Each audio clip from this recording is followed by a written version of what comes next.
Hey, it's Monday. Weekend's over. Let's go get some. Futures are down right now. Dollar's down. Euro's up above 1.19. It is a massive, huge week. Earnings kicking off. Got a bunch of big banks reporting this week. So this is first quarter earnings starting this week, kicking off. It's going to be busy in the stock market. We've got inflation data out this week. We've got retail sales data out this week. Fed Chairman Jerome Powell on 60 Minutes last night, echoing what he said last week. Fed's going to keep printing money. We're not out of this pandemic yet. A lot to be seen with how this economy comes out of the backside. That said, he does expect some strong growth here in the future. They're going to keep an eye on inflation.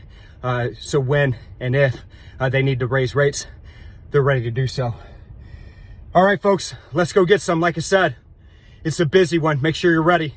Let's go have a little bit of fun. I'll check in with you again tomorrow. Bye-bye.